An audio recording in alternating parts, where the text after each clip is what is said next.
Deb, how are you?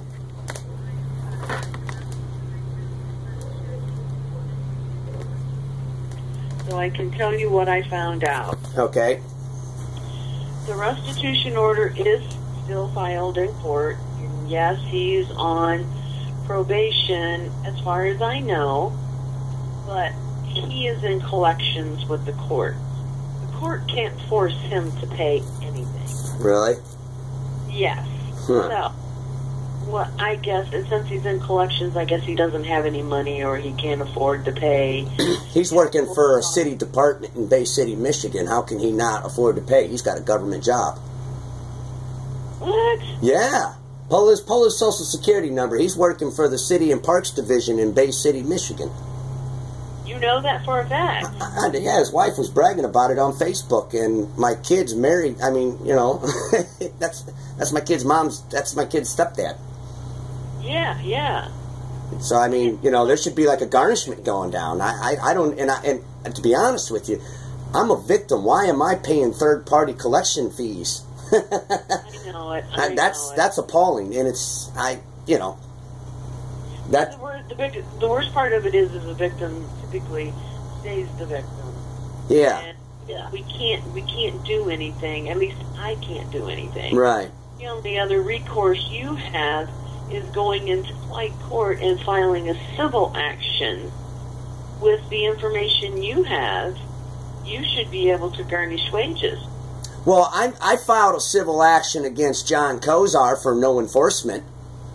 And not in his failure of oath of office that he took, because he should be doing his duty of due process in enforcing me as the victim's rights to full due process, complete, full, guaranteed to me by the Constitution that pays him. That's a contract. That's a bigger contract. And it's his job to enforce it. It's not my job to pay more money to file a claim to reinforce John's orders. John should be enforcing his own orders. Would you disagree on that or agree on that? Isn't that extortion? Oh, I have no idea. I don't know what, the termination. Well, let me just understand this. Behind that. If I can, let me just understand this. There's already a current criminal court order. John ordered this money to be paid.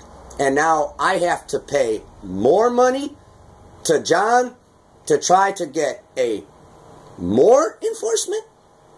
Where is that in due process?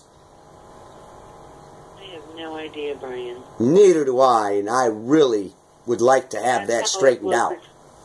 Yeah, that's how it was explained to me. Right. That would be the next process. Okay, that's the next process. How about the fact that he's still on probation and he's got jail time hanging over his head? Isn't that a probation violation? How about enforcement on that? You would have to take that up with the probation officer. I have no idea about that either. Okay, but isn't that conflict of interest with the victim talking directly to the probation officer? Isn't that kind of your role to intercede on that and say, well, hey, I mean, if the guy's got 173 days hanging over his head, why is he not serving any more jail time for, not following the rules? Yeah, I know. And rarely do I get involved in that. And there is nothing wrong with the victim contacting the probation officer. No? Because a lot of them do it. All right. Because Nicole threatened me with arrest. You know that? Oh, does she? Yeah. She told me if I asked her about Derek Crockett one more time, I would be arrested. Oh, okay.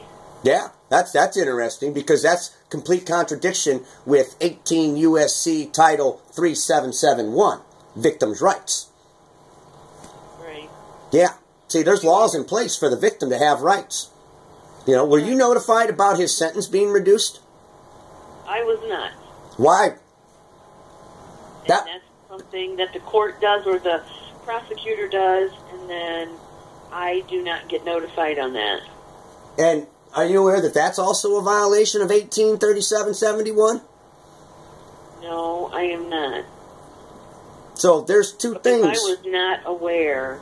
There's two laws. Go ahead, I'm sorry. I was not aware that there was anything reduced or changed. Yeah, neither was I. I wasn't aware of that either. No notice. was given to the victim, that there was going to be reconsideration given to his attacker. Right. Nothing came from me. No, and I did not receive anything. Right.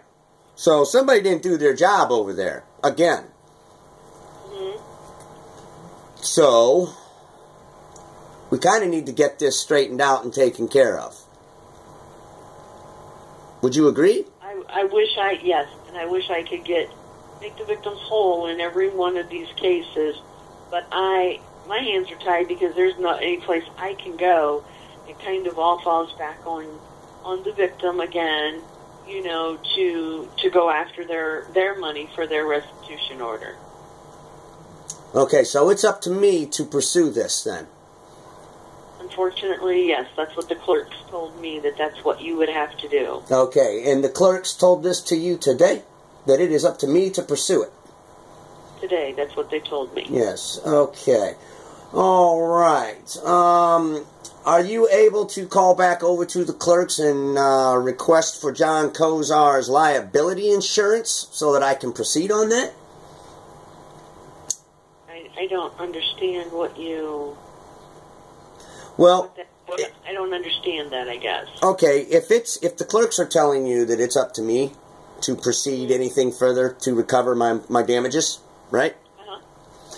I'm going to have to go to the highest level in that area, which would be John Kozar. That's his probationary guy that's required to pay. So I'm going to sue John. In order for me to sue John, I would need his insurance malpractice that he has, because he's required by law to have one. Otherwise, he can't sit there and be a judge. So can you call and get that policy number for me so I may submit a claim and go after this properly? Give that to me. What's that? I said, I don't know that they would give that to me, and can't you get that?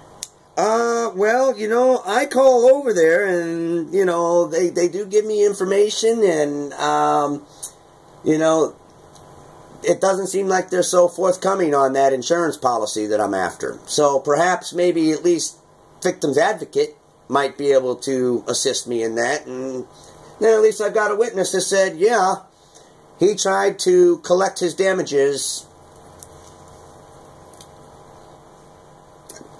Okay. You know, I mean, and then at least if they've got a, you know, insurance company that I can contact, then, you know, perhaps damages can be resolved through the claim.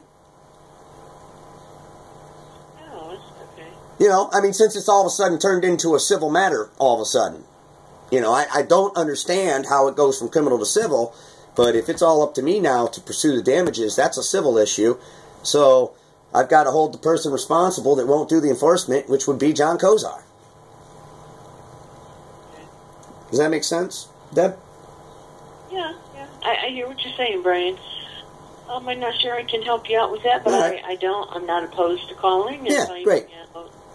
And then, you know, hey, the worst they can do is say, no, we do not have any insurance information on John Kozar. And then I can look elsewhere. Okay. Sound good?